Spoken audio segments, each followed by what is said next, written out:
10.2.7 is now live. It had 4 quest lines, 2 heritage, 1 about the primalists, and the main Darkheart quest line. To start with Darkheart, overall, I liked it. Mm-hmm. It's definitely short, and you can tell that Blizzard do not want a Kurog Grim Totem repeat, right? Where if that's the problem, they really could have tried a bit harder, made this twice as long, to be honest. Okay, so that's that. Yes, yeah, right. Let's just do that first. It's short. Gilneas was short. Certainly, given another MMO, which we are both aware of, we are used to having a little bit more length. So I thought it was good. It was engaging. It was going places, doing things, but definitely short. Like, it's 15 minutes, 20 minutes. It's like, it took me half an hour and I read all the dialogue from all of the people. Literally, because there's so much optional dialogue. And this is a problem I actually have with the shortness. Kind of the same with more with the Draenei than the Troll. So Troll Heritage is a little bit shorter, a little bit more like narrow and neater. The Draenei was a little bit more all-encompassing. And there's a lot of problem where you go, well, what is... And we, like, this is praised in FF, because it's, it's a good thing. But a lot of what World of Warcraft's been doing recently has been putting stuff that story players will enjoy in a bunch of optional dialogue that they don't really bother to show you. They've been improving somewhat. And they definitely improved in Dragonflight, where they have the gossip icon above heads and they place people in nice positions. Like they did, I remember on the Alpha, seeing Trellian and someone, I think it was Gen, talking, and that was like in a perfect spot. They were drawing attention. Like, okay, that's pretty good. But there's a lot of... The devs and writers clearly have a lot of ideas and they want to communicate a lot of things to you.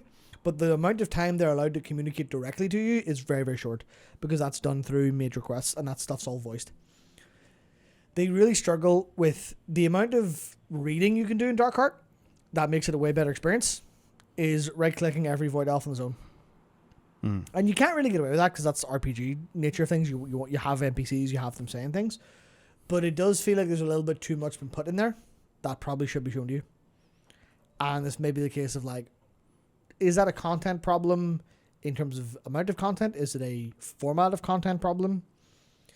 Is there maybe, take all the bonus stuff you want to communicate to players and put that into the quest line in a different format, in like a shorter version, like abridge it or something like that, maybe?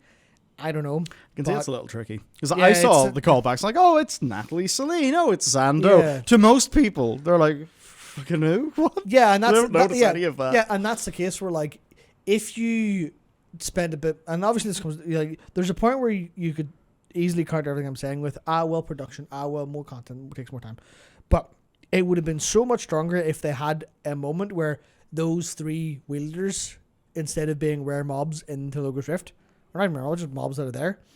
Because for context, they have Zando, Natalie Celine, and Modgood, the 3 previous wielders of Xal'atath. Yeah. Their spirits show up as mobs. They're not drawn attention to. It's just, I can't remember what the title is. It's like something wielder. And you see them, and for people who know, you go, oh, I know who that is. And people who are paying attention could probably pick up context. But how many people actually know about Xal'atath? How many people know anything about her history? How many people know that she was a dagger that corrupted people to do her bidding? That is never said to you in the main story of World of Warcraft. It's assumed. That's challenging in a game like this. It's assumed knowledge, which means what they're doing... Is they're assuming that the entire player base has watched our video on the life and history of Xal'atath. Exactly. And we appreciate the we appreciate the shout out, Blizzard. Yeah, I love the shout out, but I'd rather have the money from everyone who plays World of Warcraft from watching it. That'd be nice. So I think one of the problems there is that feels superb. That feels like, to be completely real, it feels like they are narrowing down who the story's for in certain ways. And this might be a quest writery thing versus grand narrative. This might be a different approach across the different teams. Because I notice it in the Draenei and Troll stuff. Well, sorry, the Draenei stuff more than the Troll stuff. And for context, I love them both. I think they're both great. I like the Troll one a little bit less, but also I don't really like Trolls very much. I've never vibed with that, and I don't know much about them. Whereas the Draenei one was full of stuff for Draenei fans. Like, yeah, it's great. The Troll stuff was very Troll and very focused. But I feel like there's maybe a problem there with the amount of assumed knowledge you have and how much of it is. Because I'll never say fan service is bad, but there's like a portion of fan service and who your fans actually are. Where if they had bothered to have a little moment in the Dark Heart, and I say bothered, that's a little bit, they probably worked their ass off to put the stuff in time and make it good and everything like that. But if there was a bit where, instead of fighting some void whatever stuff, before you go and fight the corrupt, the vision of Trallion, it's not actually him corrupted, that you fight in the quest. If they had a version of that where it is actually, it's actually the mobs you're supposed to fight on the way are those 3-wheelers. Just give us a solo duty. Yeah, and there's a solo duty in War Within. Oh, good. Yeah. See, whenever Except it's not really a solo duty, but whenever I went to take out Terralion in the quest line, there was about 12 other people there, and I tagged him just before he died. Yeah, I did it at a pretty decent time. There weren't that many, but there's still too many for it to be fun. But yeah, WoW storytelling using like lore summary videos as a crutch is a problem that they need to, I think, get around. Because if you had a scene in that Dark Heart before you fought Trallion where you're stopped by the 3-wheelers and you've got Khadgar, and obviously you go, well, but Khadgar is voice actor time and blah blah blah blah blah blah. But if you had a fight that was happening and Khadgar narrated something, or Illyria or anyone, where it was like, Modgood, one of Xalatath's first victims in Azeroth, many years ago, while trapped in the blade, she used her cunning to use her cunning and void corruption to convince Modgood to, and then you really hyper abridge what Modgood did. And you go, the Twilight's hammer had been set up by Xalatath. Do that while you're fighting Modgood's soul do that while you're fighting that, and then in an instant solo thing. Yeah, not a single line for Shadow Priest or about the previous wielders. That's really fascinating to me because this is literally just an approach of who's doing what from the team, how much time do they have, how much are they willing to overwork, because there's stuff in the Draenei quest line that is like way too hyper specific. I'm like, you did that? Holy shit! There's a bit where you see a spirit. You have to go to Auchindoun and see like a spirit of an old dead Exarch. And for Death Knights, they get a specific line, which is and a specific like thing where I don't know what it looks like for non-Death Knights, but as a DK doing it, they go, oh, as a soul who's already been touched by death, all you have to do is focus and you'll see him. And I'm assuming other characters have to do something different. And I'm like, that made me respect doing that as a Death Knight. My character feels like a real thing. Holy shit! And that's all that dev's work is phenomenal across the board in terms of like engaging with characters and people's ideas of characters and RP and stuff. But then you go to Dark Heart and you go, that was clearly like I don't want to say it was an MVP because it was good, it was great, there's a lot of like optional stuff, but there wasn't like you needed a line from Khadgar going, I don't need to tell you about Xalatath, you held her, she aided you during our victory of the Legion, and then even talk about how like even like a one line of like, interesting, she was our ally then, shame we weren't able to see what she could have become, or mention any of the fact that like N'Zoth freed her and BFA. None of that even so much as suggested. It's just, here's Xalatath, she's a big bad. Lucas Walker knows her, and you're like, you saw her in the trailer at BlizzCon, and here she is now. Yeah, that's the. There's almost a chicken and egg thing, as if they maybe can't justify putting the production resources into a quest like that is, we got the half an hour version. What's the 2 hour version like? Yeah, exactly. Because I suppose if you're over in FF, you probably would be getting the 2 hour version. That being said, an hour and 20 minutes of it will be go here VN. Yeah, of course. So, which I have been fully support of. World of Warcraft should be a VN more often because they would have a better story. That would be literally true. There's a happy medium. There is absolutely not. There is absolutely not a happy medium. You either have a bad story and it's not a VN, or good story is VN. I'm joking. He lives in a simple world. I'm joking, but also I've been. It's not even the VN stuff. It's just how much time are you willing to have characters talk to each other is the problem. World of Warcraft is not willing to have characters talk to each other You half the get time. such a precious... Like, actually, the best gig ever would just be voicing a character in World of Warcraft. Yeah, you show up and go, You turn up and do like "Ah!" do 10 lines and you're done for an Yeah. expansion. Xalatath, I can't believe you've done this. I'll be 20 grand, please, thank you. That's my parents' fee, out the door. Versus, I want to know, like, what's Laura Bailey's fee for doing like 5 Jaina lines? bro, like, there's 100% like it. So I do think, like, well, you've got her in the building. You may as well give her more words. Yeah, like just give us way more text. Give us way more text and put a fucking skip button in. You already have a skip button. People already use Latrix Plus to skip quest automations. Like just let them do it. You have a skip button. The bits of the quest that like were generally better were characters talking to each other. You just like, We could do more of that. the players want to listen to Khadgar talk for 2 hours. Give it to us. And it doesn't need to be in the form of a big cutscene. No. It Those are can great. just be characters talking. Yeah, because that's the one thing you learn with voice acting, and this is where I had to eat a little bit of crow because a friend of mine recommended something, and I was like, "Dog shit, fucking horrible." You had to Can't eat a trust bit of what? eat crow metaphorically. What's crow? Never heard eat crow No. to admit you're wrong. Eat crow. Yeah, you've never heard that. What's crow? I mean, crow. I don't know. All I know is the term is to eat crow. That's intelligent birds, man. I know, but it's a saying. Eat crow. Eat intelligent birds. I don't know why Americans come up with it, but they did. What? Yeah. So like the whole thing is I had Acro because I was playing, and sorry anti-weebs, your time is gone.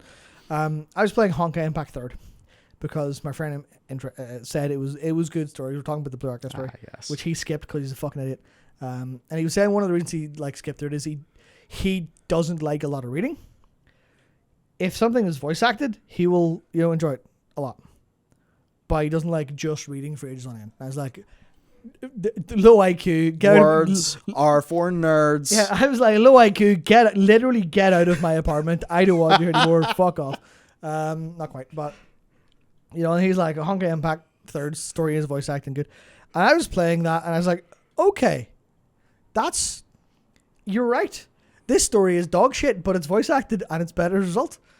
I'm actually really getting into it because you get good voice actors to deliver lines. You're not animating these lines. This isn't the 3D model. This isn't the hyper fidelity of modern AAA video games.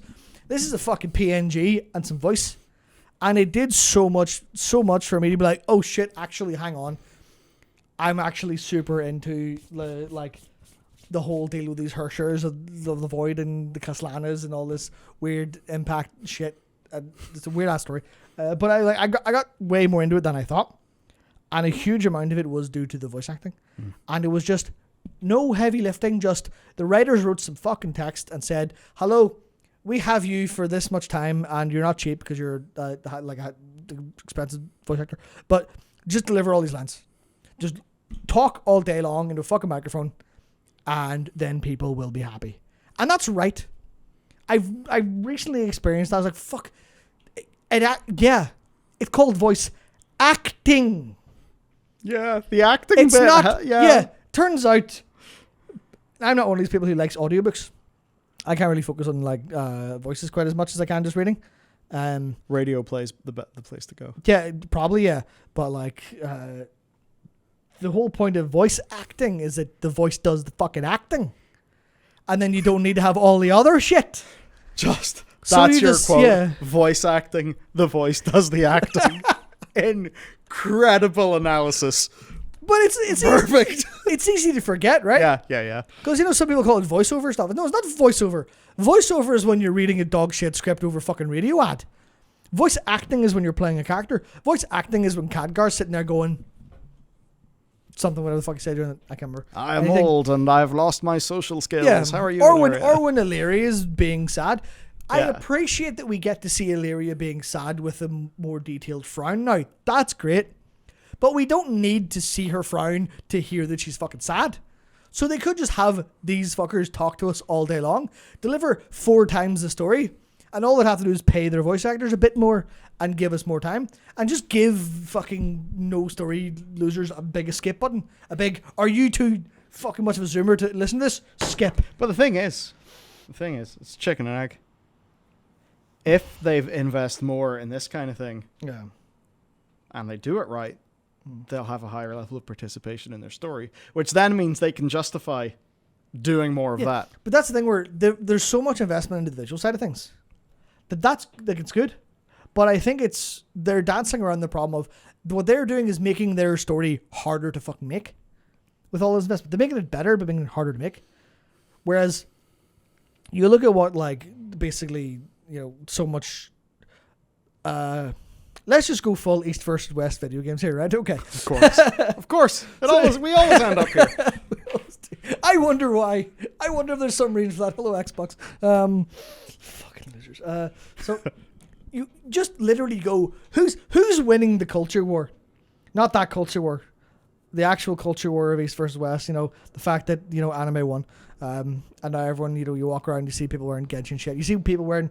He's going into the city and he's like, there's like a 15-year-old wearing like a fucking manga panel sweater. It's not okay. It's over. Your generation should have been 10 times more horrible so that the plague it would never spread. Yeah.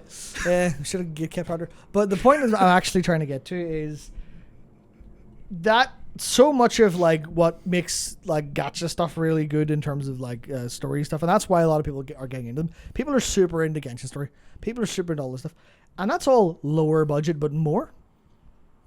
It's just fucking shit tons of reading forever, and it's great, which means just let writers cook all day, as opposed to getting in ahead of being like, we must be Hollywood fidelity at our finest. We need, if our game doesn't look like Dad of Boy, we should jump off a cliff. We can afford 5 lines. Yeah, so like you go, well, what's more efficient? Is it more efficient to chase but if the smile was slightly more smiley? If the cell... You'd be an amazing fucking director. Yeah, if the cell on the sadness was better because we had better lighting in the scene... It's like, yeah, or you could just tell us the story of the character instead. And we are in the middle of a humorous segment. Yes. I'm exaggerating for the sake of argument, like, but that's what I feel like is happening here. I feel like we're seeing so much like Illyria, and we're seeing so much like of her trying to be sad and all, and we're trying to see Xal'atath painted as villain, and they're like, you've written a bunch of what Xal'atath fucking did that paints her as more of an interesting and established villain than anything you can show us from now on. Because you have this thing, it's called lore, and you have lots of it. Yes. Fucking show it to your players. Literally have a moment where everyone's going, oh my god, Xal'atath is this, and did this, and did this, and did this, and did this. And we had the perfect example. As opposed to there being Easter eggs for those of us who know to know. Exactly. We're at this struggle with, is the wiki required reading to enjoy the story? Yes. Yes. Like I had this. Don't know. Bad. Wrong. Get that way. Yeah. Whenever I was in Eridan during the quest. Erdath even. I can see, all the little... this is the Troll War and the Second War and Beyond the Dark Portals and this and that. But it didn't say any of that. It was just, all that you really would know is she fought orcs, she fought trolls, there's a chandelier. What? Yeah. Like how many? And that wasn't even bad. Like I think I liked it. I think that was like the good version of that, because it didn't give you all the depth, but it didn't feel like fan service, because you said I actually understand Illyria's had a past. Yes. You don't need to know the details of the past. You just go, oh, she had a past. I guess what was in my head is I just wonder how many people will have no idea what any of that meant, and will have just went through the objectives not paying attention because the way that they've just habituated to playing WoW is that. And then for Blizzard, they end up in this strange situation where their story drives their setting, but they're in a bizarre situation where a very large portion of their players doesn't give a shit about the story, but does give a shit about the setting. As in, if it's Shadowlands, they don't like it. Maybe they don't know why. And then all of us story people are saying, well, here are all the reasons why this is bad. So it's challenging. I suppose I wish they'd just be able to throw more resources. I don't think they even need more resources. I think they need to allocate resources in a more... give people more stuff way. Be cheaper. Be cheaper. Be cheaper and give us more. Because I guess when but don't be too cheap. Because the problem is they're getting a little bit too cheap with... it's fine. The quest writer will throw 7,000 lines of dialogue into stay a while and listen. It's fine. Looking at Telogris, or the Dark Art stuff, it all felt reasonably high budget. But also, when I say high budget, I just mean plenty of things that are, little stage scripted bits. I did also feel that it whisked me through all of them way faster. Fucking yeets you through, So when you're there, say the Bones of Galakrond, they could keep you there for longer. Have a few more stages to that quest. And while you are doing those quest stages, characters talk more.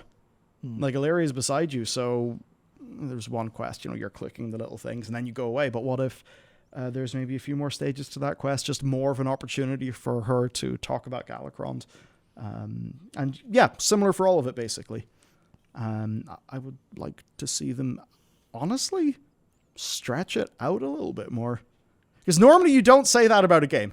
Because you immediately think of an Ubisoft game. You're like, oh god, it's so big and so stretched everywhere. Yeah. Whereas this was definitely it blasted you through all of that. And I enjoyed it because everything that it was presenting to me, I knew what to do with it. So I felt like, I was thinking about this at the same level as the person creating it and I got it. But maybe it's that thing where it's too quick for the average player to be able to pick up at a bunch of stuff because they don't have an encyclopedic because they're not paying attention. Knowledge. Because they don't find any reward in paying attention. Because they're paying attention, you get rewarded for it if you understand things, recognize things. Pop quizzes for item level. Exactly. That's the only way. That's the way forward. Yep. That's the way forward, 1,000%. Increase your crest cap. Yeah, there's something... I don't know what the answer is. But I think the answer is go back in time and force your players to pay more attention. But I think it's... You need more things called out and pointed at. People don't pay attention to what they see at all. Because I know I barely do. And I'm a story gamer. You, a cultured gamer, don't pay attention. Sometimes I just kill mobs and mobs are killed. And I have to try not to do that when I'm going through story and alpha. I have to go to a mob and hit and go, what's that mob? Oh, right, okay. Well, see, because you just kind of see a nameplate and go, and FF14 is nowhere near as responsive for Juicy. And I don't think it is as a game. No, I mean, you're right. And I never did. I see where you're going. In WoW, I don't know, but that in WoW, the ability to just hold W and go through pretty simple to grasp, flashy, understandable gameplay, all very, very easy. Whereas in FF14, it's absolutely not that. But also the way that they present their quests means that you can't do that. Because most of the quests are going to places and talking to people. Yeah, there isn't an opportunity to do quest objectives because they basically don't exist. Yeah, the quest is 45 seconds of reading and then kill one mob. Yeah. And you're like, well, how long was I in combat? For approximately 0.5% of your quest line. Yeah, so so little of FF14's story is actually spent playing the game that the thing that people get immersed in is reading the story and getting the characters. Whereas... there is far more of a tug of war between those things in Warcraft. Yeah, and that's where I think it would be a very small amount of things that would shift the needle a little bit towards having people enjoy it more. And it is just a case of you have to not to say force people to stop and smell the roses by sorry, you can't do Mythic Plus until you answer this exam. Nothing anywhere near as harsh as that. You still want people to have the choice to blast through. But you do need to go, right, and here is... And Ross says, but there's solo duties. And here's so much more you need to do. Yeah. There's so much more you need to focus on, think about. Here's, In the same way, you know, what's the cliche thing about like how does the inner city high school teacher, you know, get the kids to pay attention in class? And it is by making it more engaging. It's by making it more like actually there for them to see and going. It's not that you're too stupid to understand what I'm saying. It's just that you're like you don't know the reward inherent in that. Golden stars in your homework diary don't work. Yeah. The actual thing itself has to be more engaging. Yeah, exactly. And like that's the thing where if they could push a little bit more towards that on the angle of all the stuff that's there, just communicate to players a little bit better. And you know, even if it's weird as fuck, when Khadgar's just like explaining half of Xal'atath's history to you, have that happen while you're fighting a load of mobs, and you'll be alright. Yeah, it'll be the better way like, to do it. Yeah. It's almost that's like the video game version of. I'm just thinking about how some movies hide their exposition by having characters reacting to something, running, like doing some sort of physical action that's like engaging the brain. Which I suppose then rapidly takes you into like the West Wing territory of like every scene will happen while characters are walking down a corridor. We have to go. I don't have time. Catch me up. What's wrong with this patient? Etc. Yeah. A lot of this is to say, I mean, I really like the Dark Heart stuff, and by all accounts, by which I mean Matt's account, the Draenei stuff's really good. Draenei stuff's so solid. But it's solid in a way that yes, it can take if more you time. don't give a shit about, you won't give a shit about. But for people who like Draenei and understand what each of the characters are, it is a perfect version of: do you know who Hatun is? Do you know who Arzal is? Do you know who Velen is? Do you know who all of these characters are? Who's Velen? Exactly. It's not for you then. Then you'll not like it. I think he's a Hearthstone card. He is, yeah. He's right. He's a good one too. I like No, sure, he died in Warlords of Draenor. So he did. That's always my favorite one. Whenever because we've legitimately got comments saying, "Did he not die in Warlords of Draenor?" Like, Yeah. what is going? Like, I want to know what that person thinks the overall story of World of Warcraft is. They don't. That's the thing. World of Warcraft's just a game they play. They don't care about the story. Yeah, true. That's the thing. So, like, you know all of those, and like you kind of have a good grasp on what the characters were here. You know, you have a grasp what happened to Auchindoun, what it was for.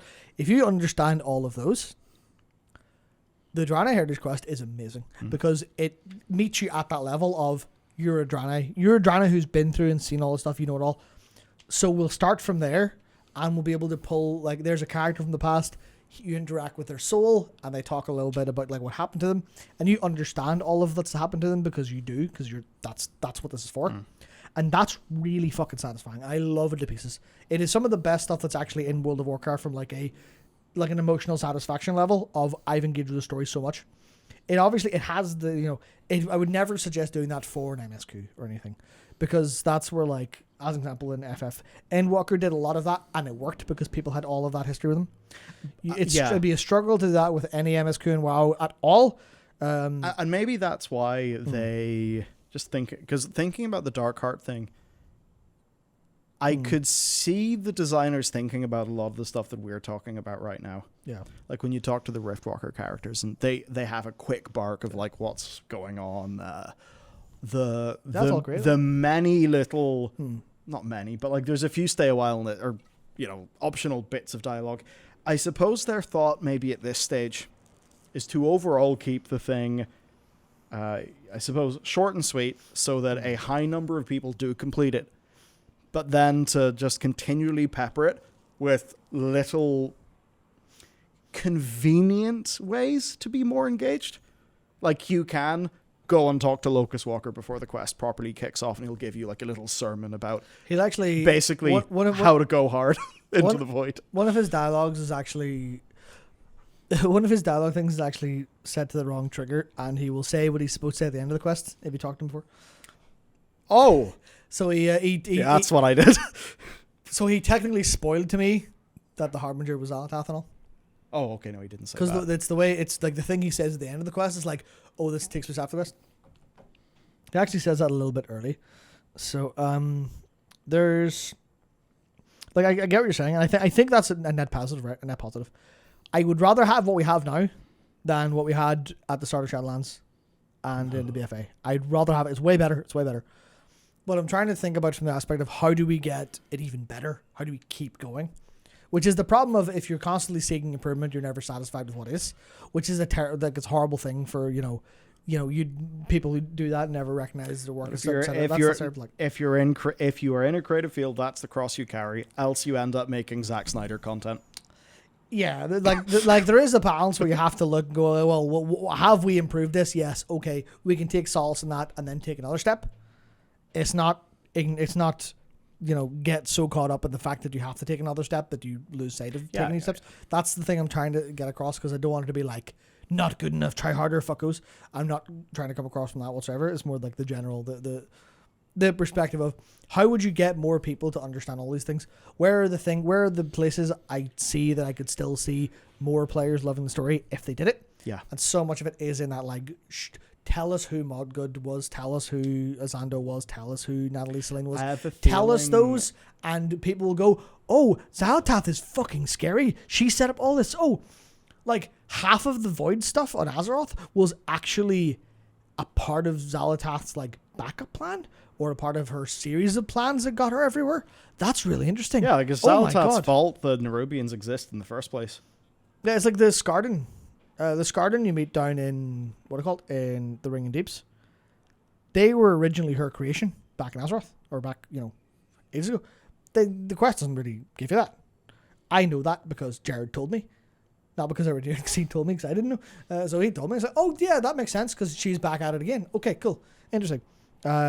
There's all of the other things that, there's everything that like she did and all the implications of it that is in our videos and our podcasts. But the players would enjoy that, I think. I think what they need... okay. I can see this for what it is. Yeah. I think what they need is a little bit of a segment or a quest line or something that sort of is like, okay, now we need to understand our enemy. Even so, for an example, just to respond to Nicholas in chat, who says, wait, what? I'm sorry, Xal'atath created Nerubians, the ones from Wrath and the RTS.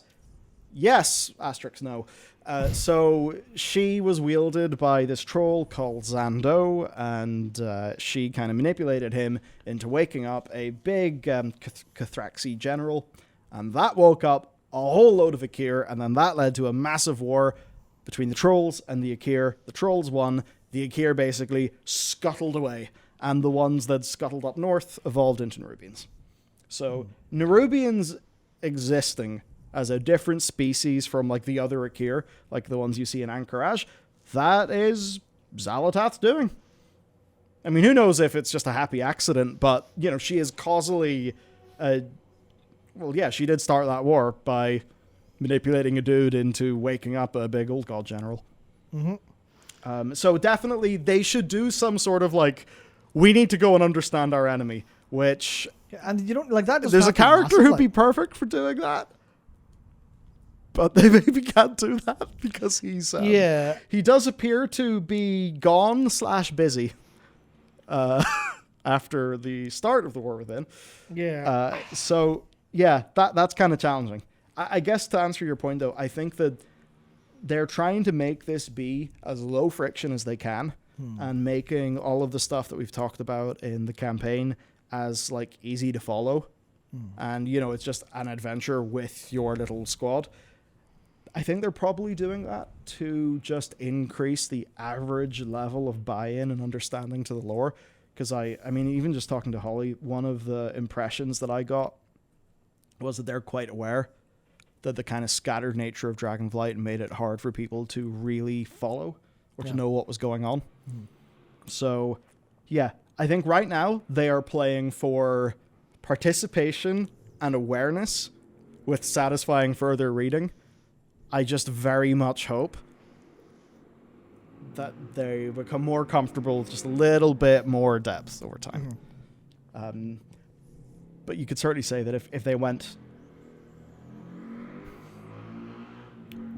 just big revs. If they went too hard, too quick, I mean, honestly, probably a whole bunch of us would praise them and people would probably like it. Yeah, I don't know. there's a little bit of courage, but not stupidity required from that team, I think. Yeah, it's like, Because I feel like there's a little bit of, and obviously this is kind of like, well, why does Preach like narrative role-playing games, but also said Doombringer instead of Doomhammer? You're like, how is it that somebody who does like RPGs in other contexts doesn't give a shit and can't really follow what's going on in this one? That'd be the question. yeah, and you kind of go, well, you know, if you're smelling shit all day, check under your own shoe. Like, there's a little bit of that for World of Warcraft. Or why does World of Warcraft specifically have this impact on so many people? Maybe it is the actual, like, the grand strategy towards storytelling, even though the story itself might be fine. There's And like then it's a everyone game. Yeah. That's like that is the other side thing. Selection bias. If you are going to play a Final Fantasy MMO, Don't just play it. that is still a subset of Final Fantasy, and that says narrative. So there you go. Whereas I imagine it's MMO stories. It's always been a tricky topic. Sure. MMOs were never story things. Like, Yeah. the first MMO that people followed the story of was, at least the one that didn't follow insane lore, was probably World of Warcraft, and that was with the Arthur story from Warcraft 3, which wasn't an MMO, so they could tell a fucking story in it. What a surprise! What a surprise! But now we do see them. Again, it's like, why the Wrathy Humans? In my head, their label is expansionary, as in the way that Warcraft 3 and Warcraft 3 Frozen Throne expanded the canon and kind of set up lots of new story things. I feel it's like a whole new, there's a big light worshipping fire empire somewhere. Yeah. Like, that feels like a true expansion. So, yeah, if they can kind of do it via those, like, big setting altering things, then that's probably going to be, well, I guess that's the thing. Because WoW for such a long time was just following on from Warcraft 3, that meant that for the people who did not hop on board in Warcraft 3, it was impossible to follow. Whereas if they're kind of... It's just impossible to follow, no matter what. Sure feels that way. yeah. Sure feels that way.